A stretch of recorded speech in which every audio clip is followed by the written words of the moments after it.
بسم اللہ الرحمن الرحیم۔ اسلام کی تاریخ بہت ہی دلخراش واقعات سے بھری پڑی ہے۔ ایسا ہی ایک واقعہ سلطنت عثمانیہ کی بنیاد سے پہلے پیش آیا۔ اہل عرب عموماً ایک جملہ کہتے ہیں، اسلام سورج کی طرح ہے، ایک ملک میں غروب ہوتا ہے تو دوسرے میں طلوع ہو جاتا ہے۔ 1258 سن عیسوی میں مسلمانوں پر قیامت صغریٰ قائم ہو گئی تھی۔ عروس البلاد شہر یعنی بغداد پر منگولوں نے ایسی قیامت ڈھائی کہ تاریخ میں اس کی مثال نہیں ملتی۔ مبصرین و ناقدین نے سمجھا کہ اب اسلام مٹ گیا، کیونکہ اسلام کے علوم و فنون کے مرکز کو تہس نہس کر کے رکھ دیا گیا، علماء و فقہاء کے شہر کو اجاڑ کر رکھ دیا گیا، محدثین و متکلمین کی اماج گاہ کا ستیہ ناس مار دیا گیا، اولیاء و صالحہ کے شہر کو تباہ و برباد کر دیا گیا۔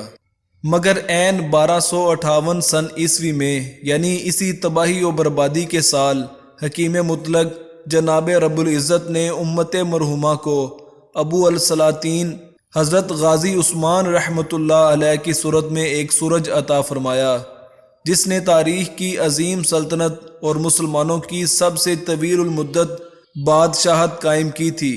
ایسی سلطنت جو 3 بر اعظموں پر حاکم تھی، ایسی سلطنت جو خالص اہل سنت ماتریدی صوفی عقائد کی نشر و اشاعت کرتی تھی۔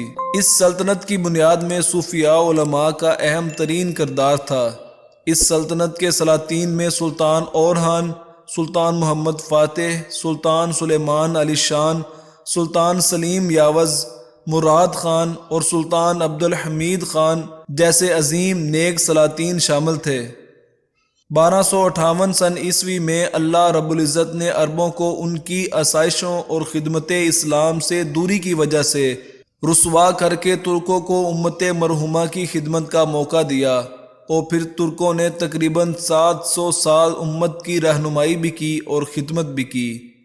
اگر کوئی قوم اپنی معاشی ترقی و مضبوط عسکری و معاملات کی وجہ سے غرور و غفلت میں ہے، تو گزری تاریخ اس کو سبق سکھا رہی ہے کہ اللہ رب العزت تم سے سب چھین کر کسی اور کو اقوام عالم کا سردار بنا دے گا۔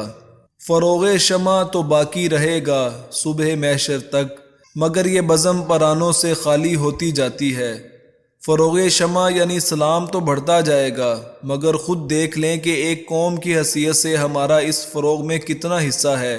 1258 عیسوی ہمیں خبردار کر رہا ہے کہ تم تباہ کر بھی دی جاؤ تو قادر مطلق کہیں اور سے اپنے دین کے محافظ پیدا کر دے گا۔